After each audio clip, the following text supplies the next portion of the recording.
listening to the X-Zone Broadcast Network, www.xzbn.net. Radio's authority on the world of the paranormal and the science of parapsychology, celebrating 25 years of broadcasting.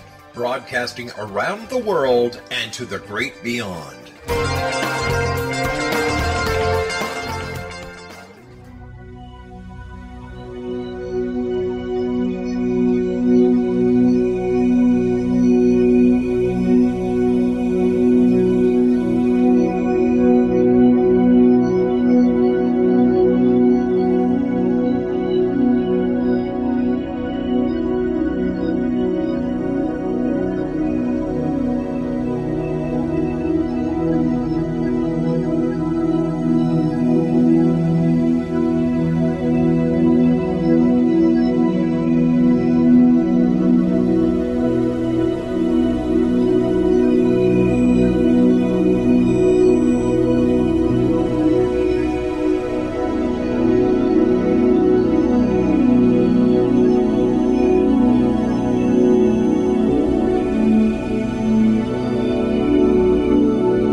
The X-Zone Radio Show with Rob McConnell is largely an opinion talk show.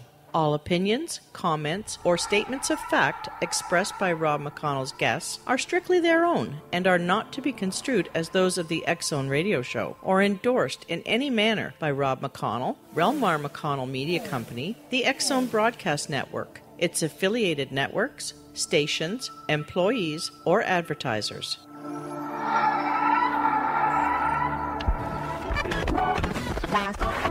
All Hit Radio.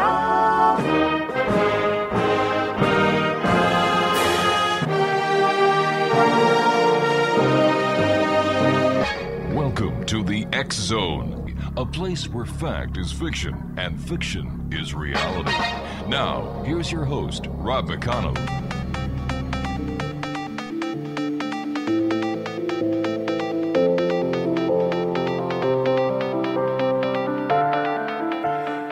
Welcome back, everyone. This is the X-Zone. I am Rob McConnell, coming to you on the Mutual Broadcast Network, X-Zone Radio Network, Talkstar Radio Network, also on the Digital Broadcast Network, Digital Satellite Network, and throughout Europe on Radio X.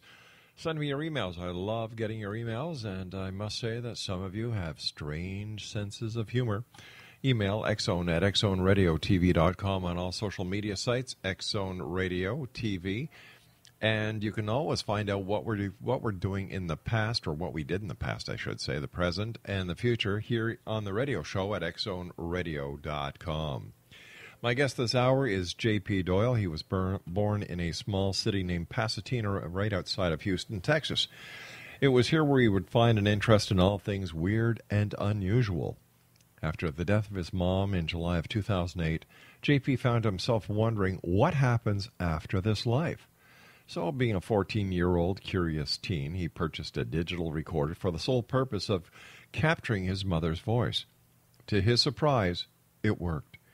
He captured his mom's voice through EVP, and ever since then, there's been no turning back. He fell in love with paranormal investigating at a very young age and was taken in by a local team.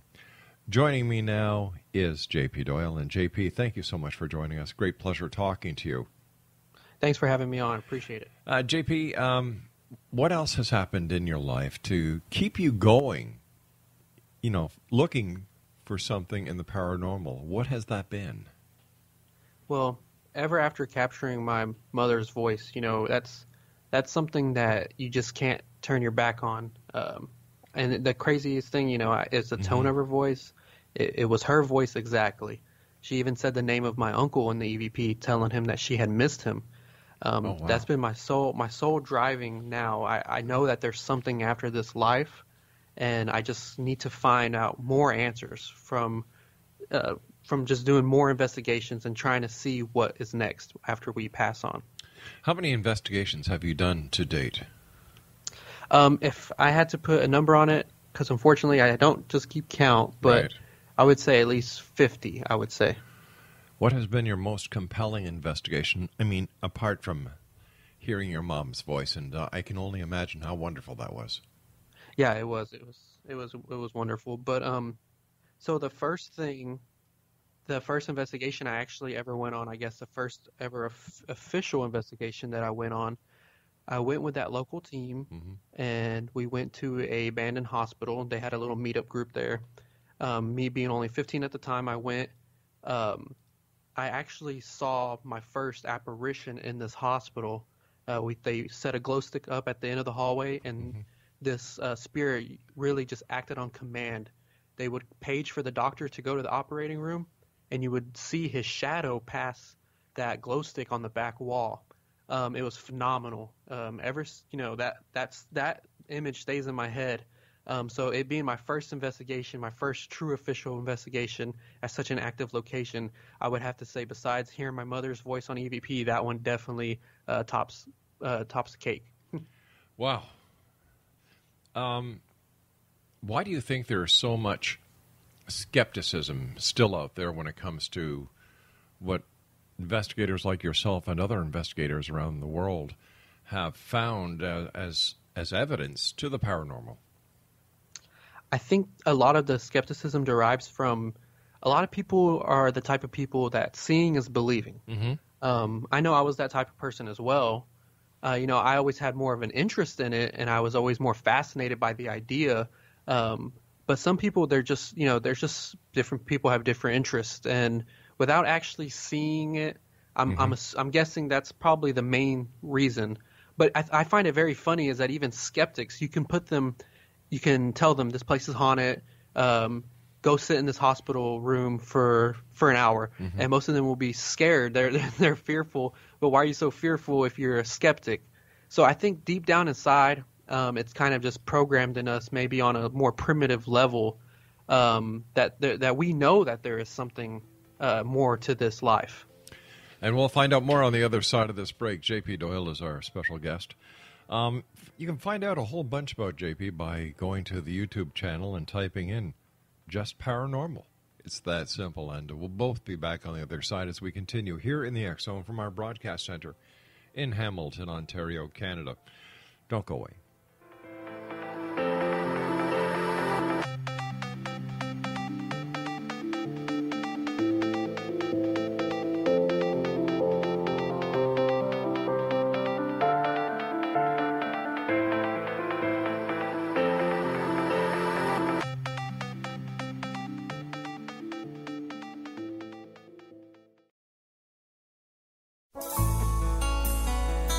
Afterlife expert Roberta Grimes was the first one to say that dying can be fun.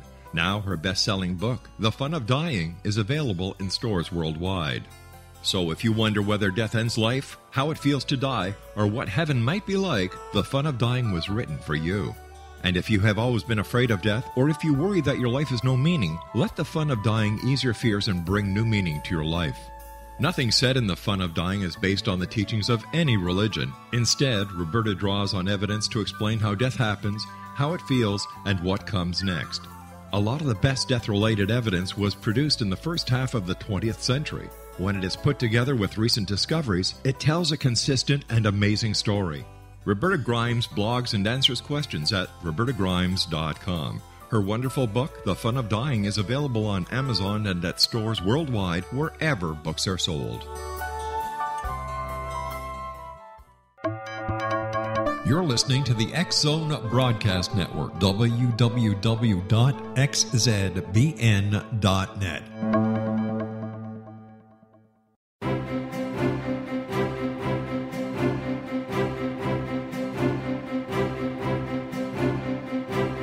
While science pursues fact, magic accesses the quantum level, bridging random facts to form truth. As long as science and magic remain separate and polarized, the truth cannot be known. I'm Wilda Wiecka. Join me on the Science of Magic radio program dedicated to unification and evolution of consciousness. During each episode, I'll be speaking with experienced and respected scientists and mystics. From astrologers to astronomers, from medical doctors to shaman, the scientific method to dowsing and intuition, we will weave together information from seemingly divergent practices to promote unity and enlightenment. Join me, Wilda Wiecka, and the Science of Magic right here on the X-Zone Broadcast Network. For more information, visit www.thescienceofmagic.net.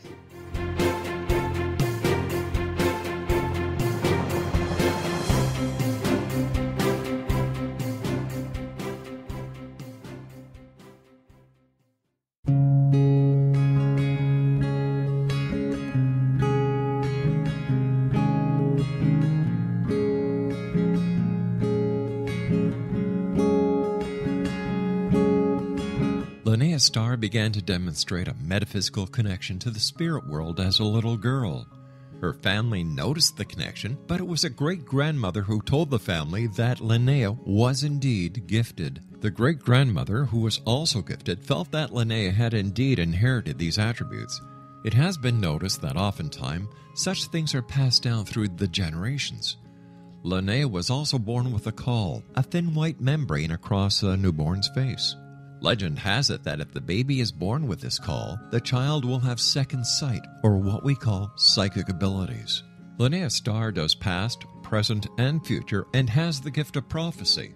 It is written within scriptures that if you are able to give factual information, and prophecies indeed come true, the gift indeed comes from the divine realm. Linnea Starr does large interactive groups as well as private gatherings.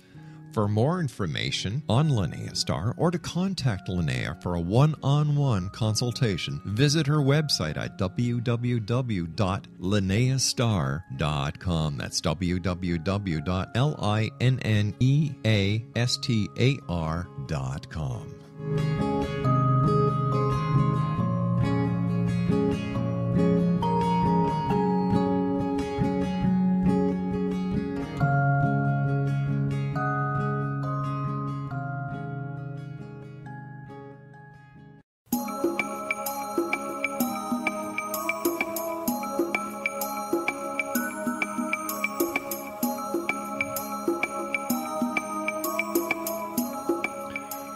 Welcome back, everyone. JP Doyal is our guest this hour.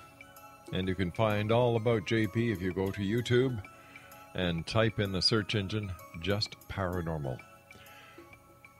Has there ever been a time, JP, when you yourself has had the hair on the back of your neck stick up and you got that little tingly feeling inside of you that, like, uh-oh? Oh, yeah, I've gotten that feeling a lot. It's funny because the home that I'm actually currently living in, we just moved, and the weird things have been happening, but they've been stories here lately, and I'm actually documenting it on my YouTube channel in the series My House is Haunted. And the other night I was filming because I heard some footsteps behind me while I was watching TV about 1 o'clock in the morning. Mm-hmm. And I grabbed my phone to take a quick video. You know, I'm discussing with the camera what just happened and what I heard. And over my shoulder, behind me in the hallway where I heard the footsteps, my bathroom door slowly closed on its own, and I actually captured it on camera. And I could see, you know, behind me with the front-facing camera on my camera phone, and all I could, like, my hair just stood up on the back of my neck. I said, man, I was not expecting that. That was crazy. I have another video on there where I'm just trying to debunk the door. Mm-hmm. The closest air vent near it is in another living room. The door is really heavy. It's not one of those doors that, I mean, no matter where you set it, it stays. So I have to chalk it up to it being paranormal because I tried my hardest to debunk that door closing by itself. How do you explain that something that cannot be seen, that has no physical mass, can close or open a door? I mean, I would have to say scientifically, it just has to be some type of energy. Mm-hmm. You know, we think that these spirits can manipulate electromagnetic frequencies, and that's why we're able to actually measure them with our tools and our equipment. So it has to be some type of energy that they're using. But yeah, I mean, that's the only way I could look to explain it. All right, based on the experiences that you've had and the people that you've spoken to, the investigations you've been on, JP, why do ghosts hang around?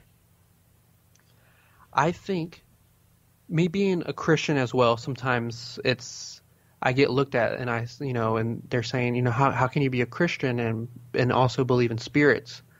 But I do know in the Bible that when Jesus comes back, Yeah. he takes the dead first. He raises the dead. That's what it says. But why does he raise the dead if these bodies of ours are imperfect and they're not pure enough to enter heaven?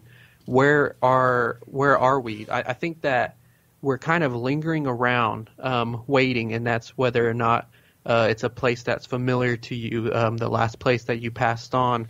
Maybe spirits can travel. It's unfortunately I have more questions than I do answers because there's just so many things that could be possible in this realm. Sometimes spirits are attached to objects. What if that's their favorite object that when they were alive? There's just too many explanations of why it could be how it is. Yeah, there are like you said, there are so many questions out there compared to so many answers. But when it comes to ghosts, why is it only certain people can have the experience of seeing a ghost or hearing a ghost or experiencing a paranormal activity, and yet other people seem to be oblivious to it? How do we explain that? I think there needs to be an openness inside yourself. I think that you have to understand and just be on a different spiritual level than other people. And take, for example, back to the first question you had asked, while we're on Earth now, we have free will. Yes. So why wouldn't we have free will in death? What if you want to try this life again? And I can't discount any religion. I can't discount anything that anybody believes because nobody knows who's right. So what if after you die, you kind of have the option to, I want to give this life another go. Maybe that's where, reincarnation comes into play. Or, maybe you're trying to figure out what you're going to do, so you're just kind of sitting around. I think that, some people are just more susceptible based on their openness. I think that, our brains are so powerful. We kind of control, what we can see and what we can feel unknowingly too, because our subconscious works at a way different level than we even can understand. So I think that it's just something within you that you kind of have to open up, and definitely paranormal investigating has done that for me, I can say for sure. You mentioned religious beliefs before, and how do you think that the popularity of the paranormal investigation teams that are out there, the fact that there's more than 16,000 ghost hunting clubs, teams, organizations in the United States right now, what kind of reflection is this on the established philosophies? And let's use Christianity, because I too am a Christian. I think that there's just that's a tough question. Yeah. So it kind of questions everything that you're supposed to believe. And as a Christian, and as you're for yourself, I don't know if you can agree with me on this, but some things that the Bible says is kind of questionable in a way. Exactly. And being a paranormal investigator, but an investigator before anything, it's tough to say these people wrote this book. And unfortunately, not everybody has good intentions. So who can put I could have wrote that book. I could have put anything I wanted into it. Now, I'm not saying that's exactly what it is, and I'm not trying to question that, because as a Christian, I'm not supposed to. You're not supposed to, but I'll tell you, I'll share a secret with you, my friend. As a Christian, I have questioned that book more times than any other piece of literature I've ever read. Let me give you an example. Okay. So my best friend stood in my wedding, okay? He came out to me about 2 years ago, okay? He came out to me that he was a homosexual. Okay. I don't know what your views are on homosexuality. I'm kind of just one of those people. If that's what you want to do, that's between you and God, right? That's right. So he came out to me. I wouldn't even say between him and God. It's his choice, because he has he can make his own choice. I don't think God plays a major part when it comes to the LGBT community. I just take Right. people for who they are. Exactly. Now, if it is against God, as the Bible says, of course, it just too many questions. But Yep. he texted me 3:00 in the morning one day, okay, and he asked me the question, "Do you think that I'm going to go to heaven?" I mean, how can I tell my best friend, who is a great, great person, okay, no, you are not going to go to heaven because of your sexual preference? And that's just one of those things. I think, during the times in biblical days, homosexuality was rampant. Sure It was insane how many people were having Yeah. were having sex with the same sex. And I think they kind of written that in the book to kind of contain what was going on. And it's just something that stuck over the time.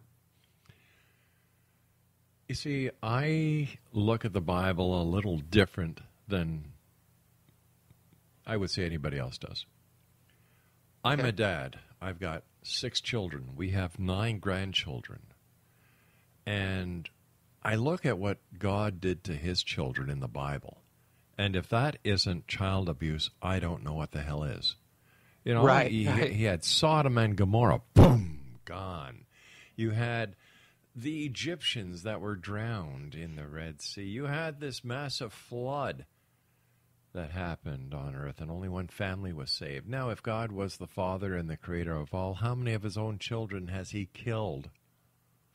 Yeah, and you see, I'm going to be a father in September. Yeah. So I can definitely understand what you're saying. How can this all-loving That's God right. be so merciful? Exactly. It's hard to explain. So no matter what anyone else does here, whether it's everybody makes mistakes. Just because you are born different, that's not a mistake. Right. That makes you no better, no worse than anyone else, especially when you look at what happened in the Bible. And because you're a Christian, you're supposed to believe and love this God. And I don't know how many conversations I've had with members of the clergy on this show and said, you're nuts. How can you condone? How can you condone this, especially when the rules and regulations that were passed down to Moses from God says, "Thou shalt not kill." Right. It's hypocritical. It is. And then I sit back and I say, well, wait a second. Let's take a good look at this. You've got a book. Genesis was written by Moses. We all know that. That's no secret. Mm-hmm. And here you're talking about a society that thought the world was flat. They had no concept of science, mathematics, quantum physics, or any of the sciences and education that we have today. What would happen today, JP, if the Bible was to be written again using the knowledge we have now? How different would that book be? I would think that would be very, very different, and there would definitely be a lot more open-mindedness within the text. That's for sure. And then according to the Bible, Jesus died for our sins, so there are no sins. And my heart goes out to your friend who has this inner battle going on. Nobody should have this battle going on. No one. And when you're looking at this, and if I had a friend who texted me that, and they were Christian, and they were afraid of not going to heaven because of something like this, I would have just said, hey, Christ died for your sins. You're going there, and I'll see you there. We're going to have a hell of a party. There you go. And that's why the members of the church look at me sometimes, and I find, I am who I am.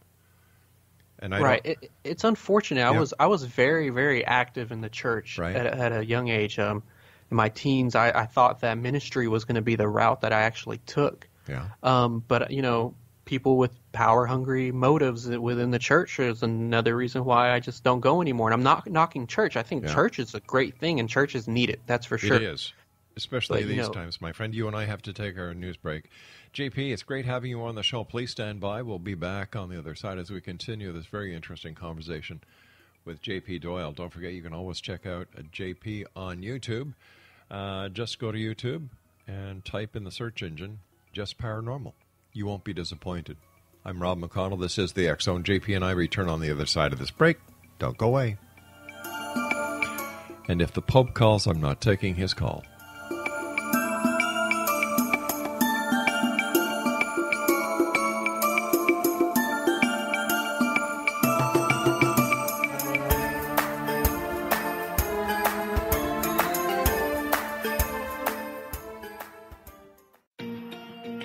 Wouldn't you love to know the secret to everything?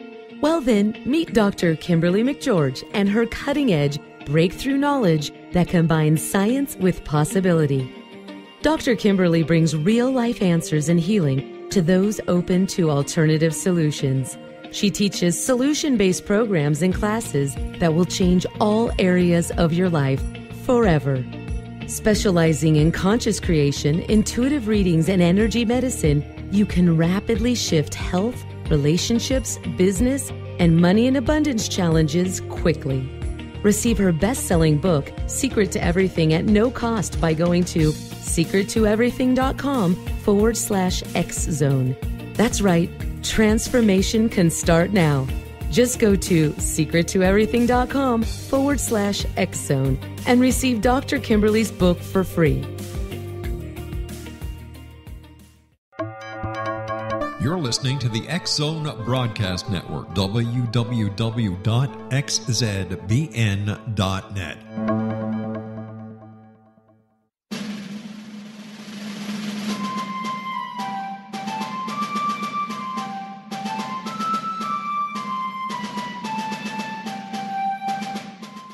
Thomas Jefferson was a Burgess of 27 when he met Martha Whale Skelton, a 22-year-old widowed heiress who was fondly called Patty by her family.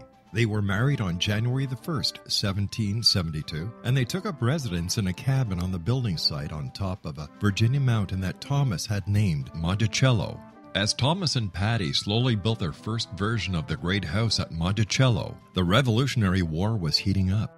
Patty, with difficulty, bore 5 children, but only 2 girls survived. Thomas's political career developed to the point where he was often away from home, but after he authored and signed the Declaration of Independence in Philadelphia, he resolved never again to leave his wife. He was elected the governor of Virginia, just as that state became the Revolution's last battleground. The Revolutionary War ended in 1781, and Thomas gladly retired altogether to my family, my farm, and my books. But Patty continued to want to bear her treasured husband a son, and late in the summer of 1782, she died of kidney failure at the age of 33, 4 months after having borne yet another girl. Thomas was so devastated by her death that he never remarried. He mourned her for the rest of his life, even as he helped to frame the peace in France and then became the first Secretary of State, the second Vice President, and the third President of the United States. This story is true. Thomas Jefferson was such an obsessive letter writer and record keeper that we know where he was and what he was doing nearly every day of his adult life. Every significant thing he says in My Thomas comes from his contemporary writings. My Thomas by Roberta Grimes is now available at Barnes & Noble, Costco, Target, Books A Million, Hudson Booksellers, Kmart, Walmart, Sam's Club, Walgreens, CVS, and online at Amazon.com. You can visit Roberta Grimes online at www.robertagrimes.com.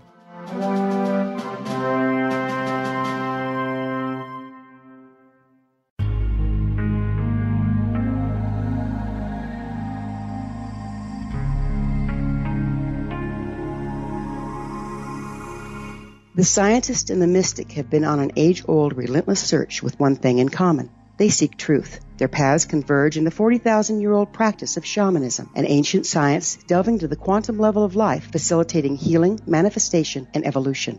I'm Gwilda Wiyaka, the founder and director of Path Home Shamanic Arts School, a unique Colorado State-certified occupational school, training shamanic practitioners and teachers. We also provide classes for empowering personal lives through shamanism. Our certification classes are in week-long segments enabling international participation, and online classes and long-distance shamanic healing sessions are available. Come discover the science of magic in the limitless world of shamanism. www.findyourpathhome.com.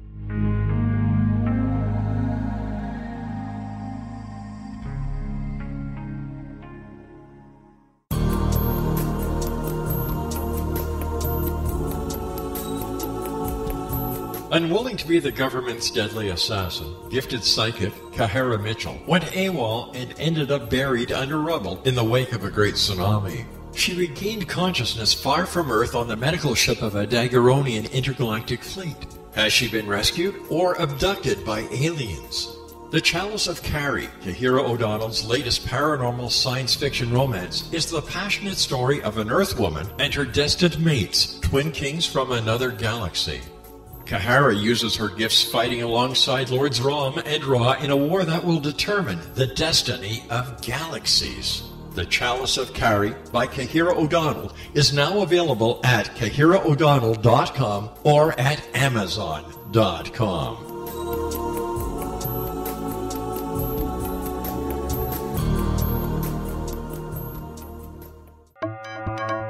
You're listening to the X-Zone Broadcast Network, www.xzbn.net.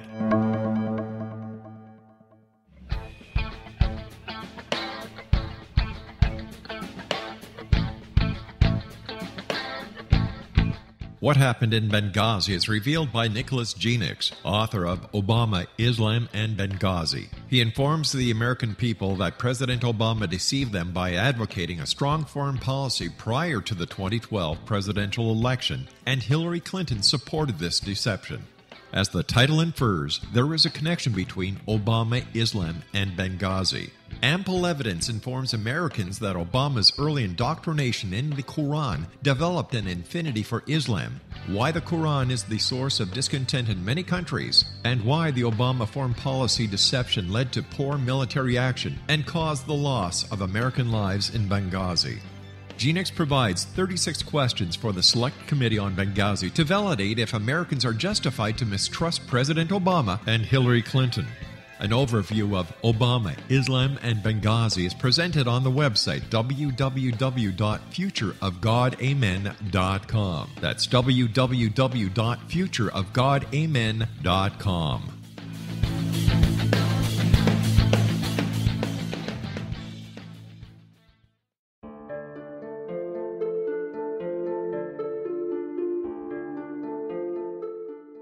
Annie Callahan, dedicated to negotiating a position for Earth within the Daguerrean Coalition, had trained for 3 years to become an Earth ambassador.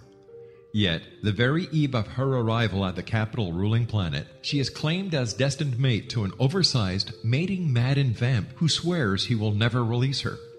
Lord Aztaran, king of the Macian sector, has waited over 900 years for his destined mate. Having found her as an alpha vamp, he is unable to relinquish Annie, virtually holding her hostage until he can claim her. Yet Macians cannot survive without their mate's love. How could he strip her of her citizenship, her ambassadorship, and her freedom and expect to win her heart? With All That I Am by Kahira O'Donnell is the latest book in this exciting series, The Daguerrean Chronicles, guaranteed to keep readers coming back for more. With All That I Am by Kahira O'Donnell is available on Amazon.com and KahiraO'Donnell.com.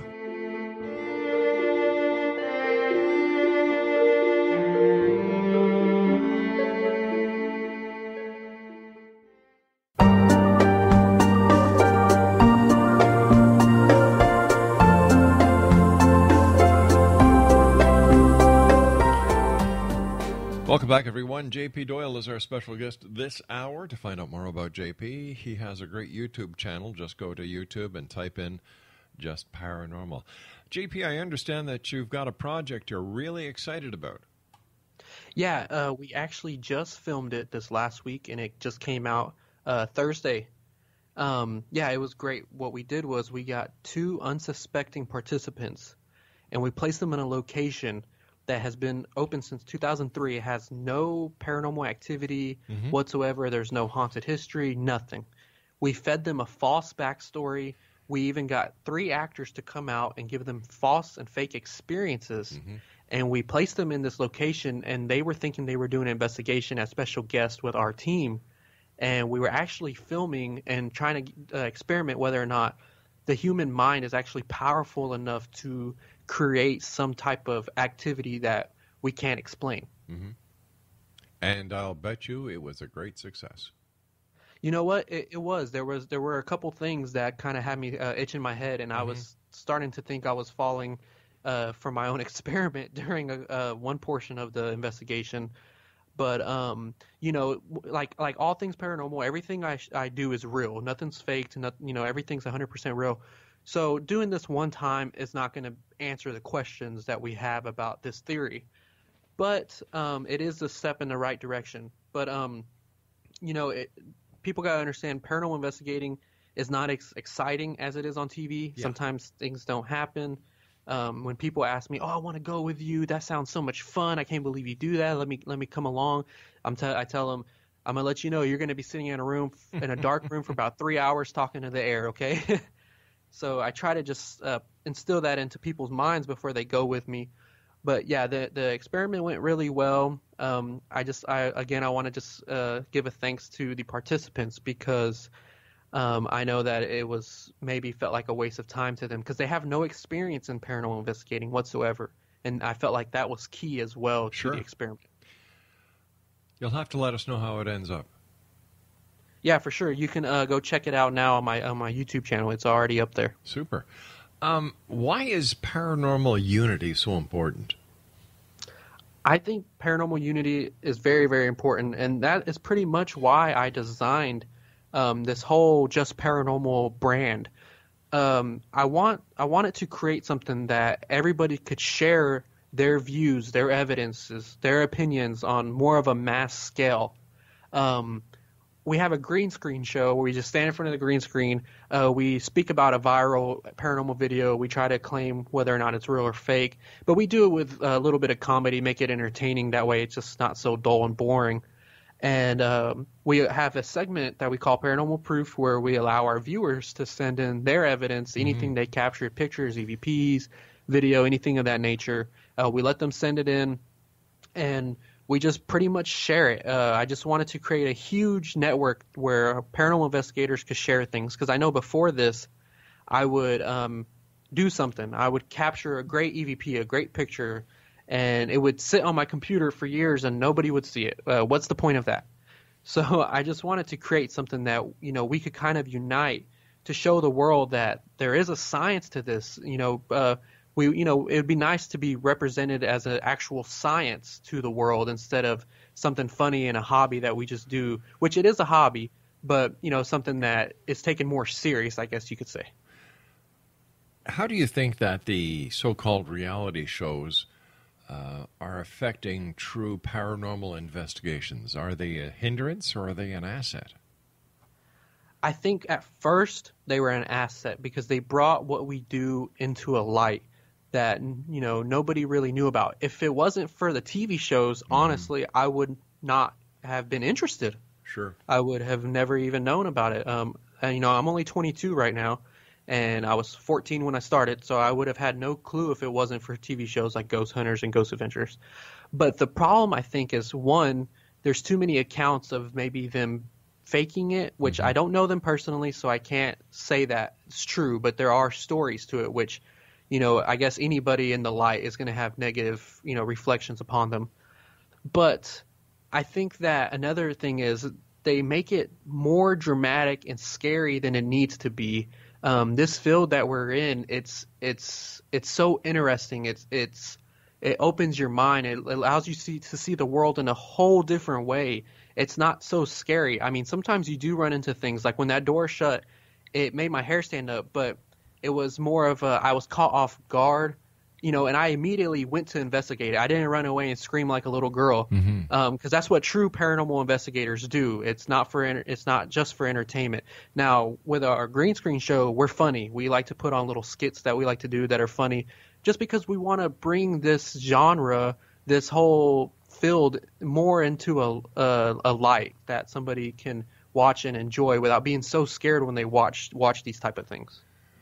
Where do you think the line is crossed when it comes to respecting the dead, respecting those who have crossed over, or respecting those in the world of spirit?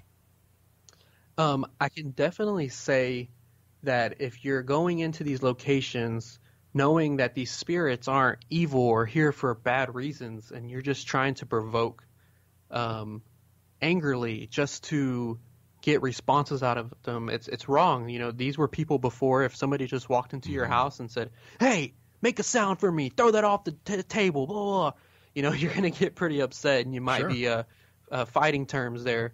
But, you know, that's definitely one. And one that I've seen recently, we've had so many celebrity deaths, and I've seen a lot of these investigators, I think, cross the line when they try to communicate to these people who just passed.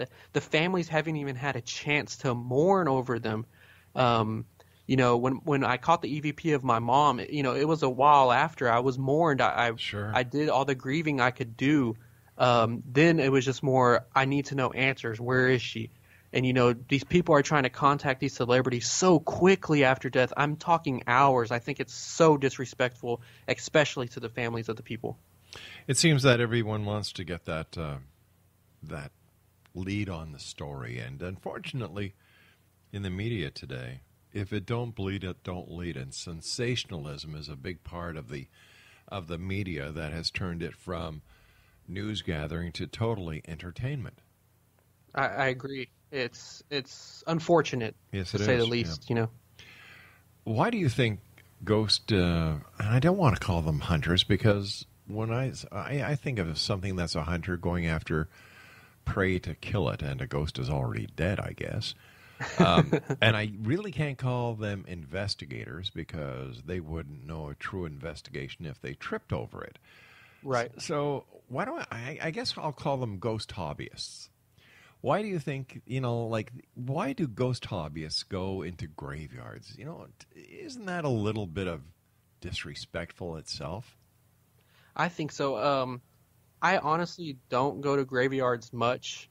And when I do, I have this weird thing. I try not to walk right over where the bodies are laying. Exactly. I try my hardest to avoid that. But I've seen some paranormal investigators sit on gravestones, and I'm thinking, what are you doing, man? That's ridiculous. Yeah. I try to be the most. I try not to knock people whatsoever. I try to understand people's point of views, but some things are just too much for me to not talk about.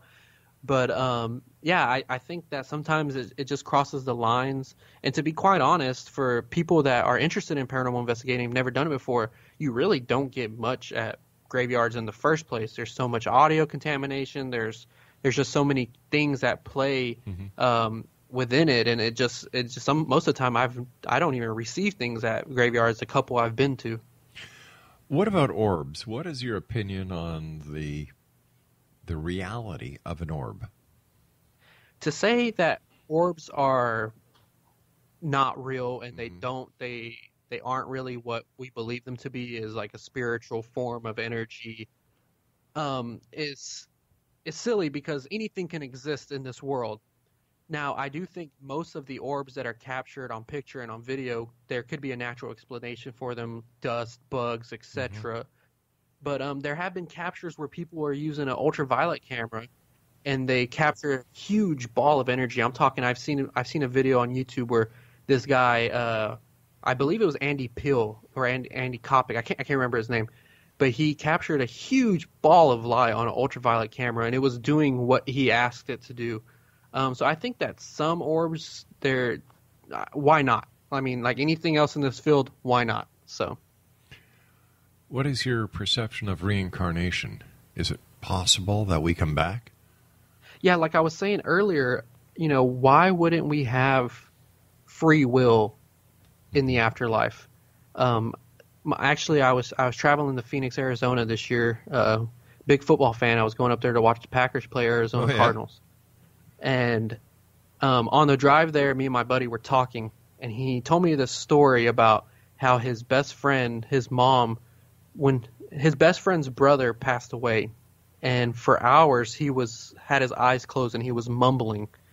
and she was talking to him, and he just kept on mumbling, saying that he was seeing these things. He was in this forest, and he got on this boat, and this boat took him, and this evil-looking guy was trying to get him to go one way, and he was trying to go another way.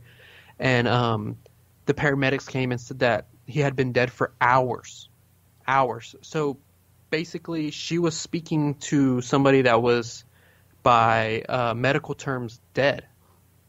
And he was talking, and the way he was talking was he was telling her that he kind of had a choice on what he could do.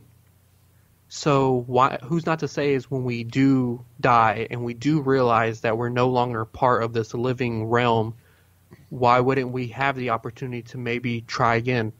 You know, I don't know too much about that. Like I said, I'm a Christian. I haven't really looked too much into reincarnation and that belief system. But there's just some stories out there where these little kids, they're 3 or 4 years old, and they're telling you that they were a pilot in World War II, and they could show you pictures of their squadrons and things of that nature. I mean, some of those stories, if they're not being spoon-fed by the parents, you can't. How do you argue with that? Especially a kid with such innocence, with no, not trying just to become famous. They don't understand that, you know. JP, what are some of the questions that you yourself want answered in the field that you've chosen to be your second life? I really want to know what it's like on that side. How are things perceived? How is time on that side? Does time stand still? Mm-hmm. Does time move on? You know, I always tell everybody my greatest fear, I actually wrote it in my wedding vows, my greatest fear is time, because time is just that one thing you can't control, and it always catches up to you no matter what you do. So I think that just how are they perceived on that side? Are you able to travel freely?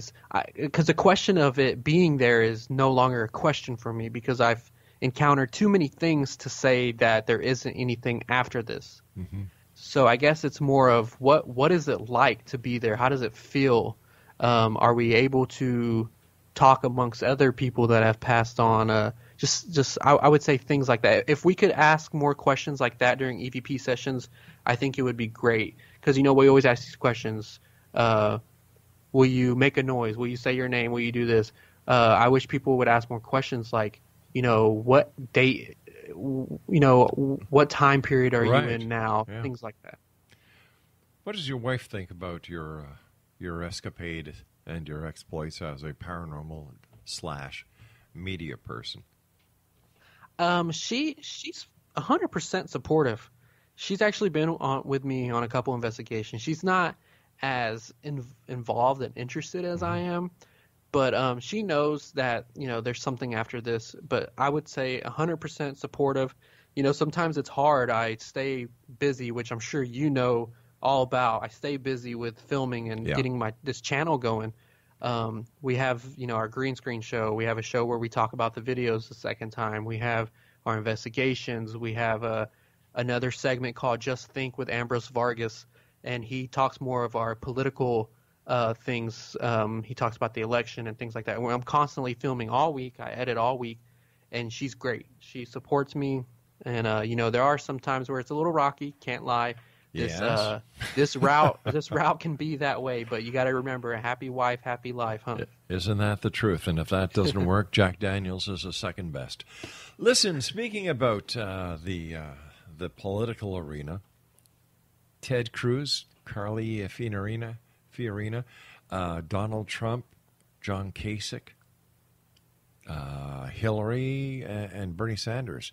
You know, there's a lot of funny stuff going on in your neck of the woods. Yeah, there is, and I'm not shy to say who I support and who I back. I completely support Donald Trump. The reason for that,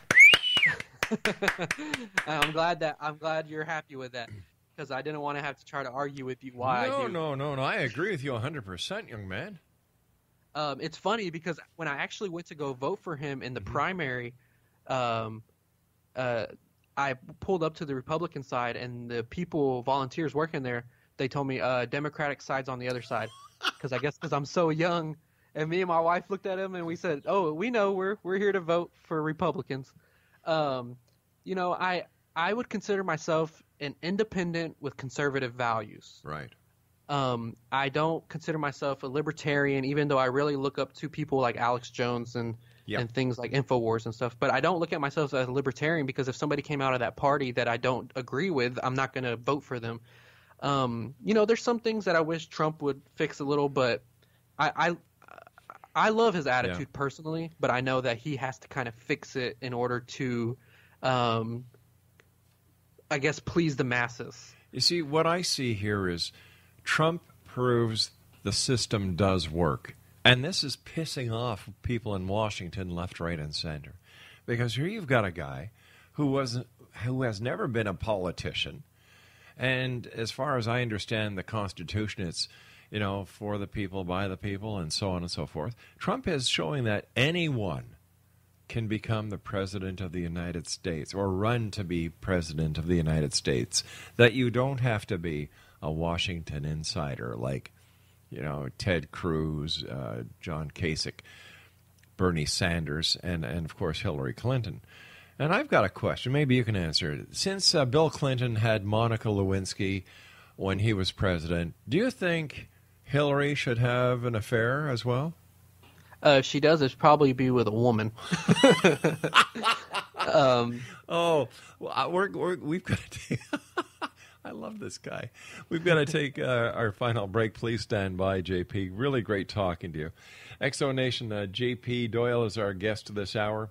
Check his website out, his YouTube channel, I should say. Just go to YouTube, type in Just Paranormal or his name, and you won't regret it. We'll be back on the other side of this break as we continue here in the X Zone.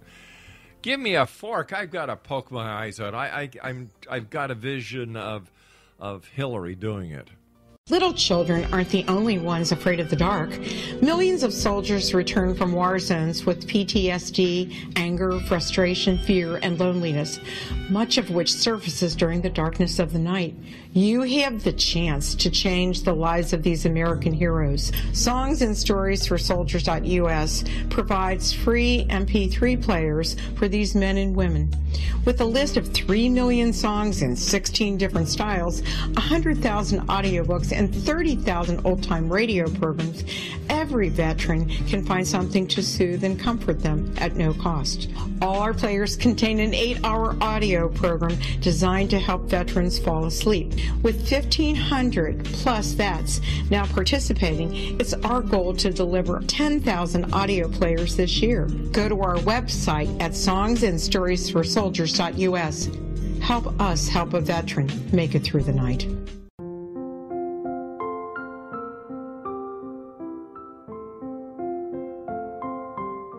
I am Dr. Carl O'Helvey, founder, president of a new cancer foundation focusing on evidence-based physical, mental, and spiritual interventions, including natural cancer cures, prayer, meditation, affirmations, nutrition, and other related holistic cancer prevention and cure modalities. These are used in cancer education, research, and financing care. I ask for your help to continue this important work by donating at www.holisticcancerfoundation.com.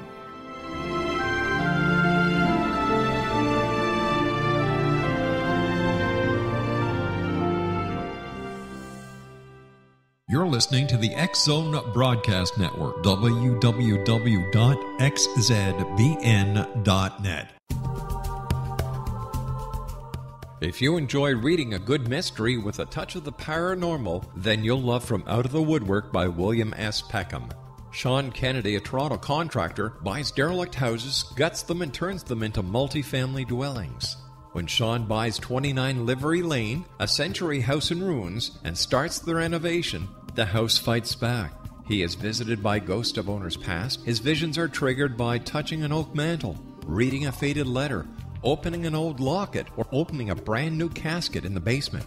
These visions will take you on a trip across southern Ontario from Niagara Falls to Toronto to Kingston. From Out of the Woodwork is now available in paperback and on your favorite electronic reader.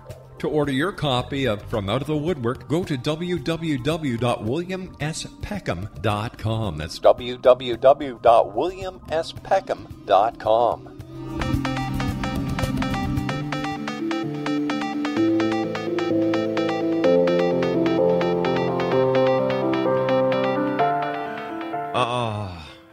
Exonation, I'm not going to be able to sleep tonight. It's not because of ghosts. It's not because of demons. But wait a minute. Could Hillary be the Antichrist? Hey, JP. Yeah. Do you think Hillary could be the Antichrist? I don't see why not. That's for sure. Yeah.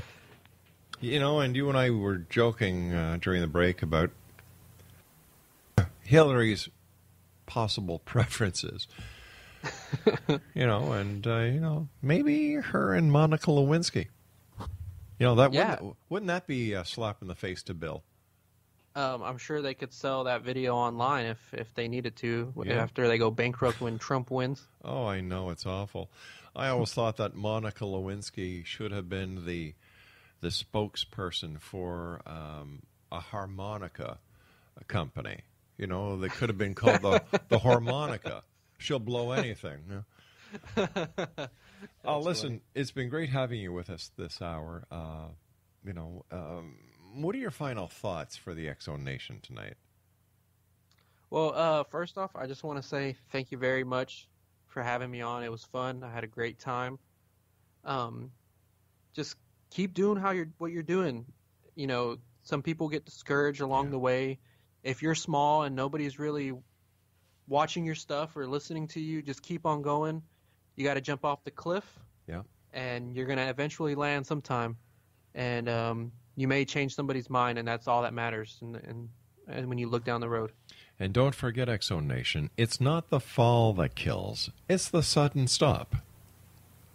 Or seeing Hillary having sex in your head. There, you're doing it to me again, JP. You're doing it to me again. No, all kidding aside, I have a lot of respect for Donald Trump. I think that because government is a business, and this man has had successful businesses, I believe that he can do what the country needs. And I agree with you. He needs to be polished in certain areas. But it could be a lot worse. You could have our prime minister. Yep. That would be awful. And no matter what people say, I don't want to see a fence built between Canada and the United States because in my book, you guys are the best neighbors anyone could ever have. I completely agree. So let me see, what are you up to in the next couple of weeks? We're just going to keep on going with the green screen show. Yep. On June 4th, we will be investigating a haunted hospital. Mm-hmm. And that investigation will be out soon after. I wish I could give you a time, but I'm the only editor on the team. So, I'm the one that's writing all the scripts. I'm the one I do everything. I'm a one-man band. My friends, they help me out a little, but they show up for the most part and just along for the ride. So, we love this green screen show. It's a lot of fun. If you want to watch some paranormal stuff and gain some knowledge, but have a good laugh while you're doing it, tune in because it's a lot of fun. Well, we'll put all the links to all your different shows up on our sites. And like I said, let's have you on at least once a month so we can chat and keep up to date on the world of the paranormal and the science of parapsychology. Sounds perfect. JP, take care of yourself. My regards to your missus, and congratulations on the new member of the JP Ghost Hunting TV production company coming in September. Awesome. Thank you. Take care, JP. Well, that's it for tonight, X-Zone Nation. JP Doyal has been our guest. And once again, if you'd like to find out more about JP, just go to YouTube and search Just Paranormal. As I say each and every night at this time, we are our brother's keeper. We can make a difference. If you can dig a little deeper into the pocket, there's always somebody out there who can use the spare change for the right reason. If you have extra food in the cupboard, the food bank, clothes, there are many people who can use your help. Or just by saying, hi, how are you? A smile. So until tomorrow night, X-Zone Nation, always keep your eyes to the sky and your heart to the light. Good night, everyone.